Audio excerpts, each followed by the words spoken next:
మరి ఇంత రాత్రి వరకు ఎక్కడ ఉన్నావు అని అప్పుడు కళావతి అంటుంది, అమ్మ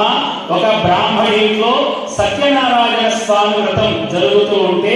అక్కడే ఉన్నాను, స్వామి వారి కథ విన్నాను, ప్రసాదం కూడా తీసుకొని ఇప్పుడే వస్తున్నాను అని కొద్దిగా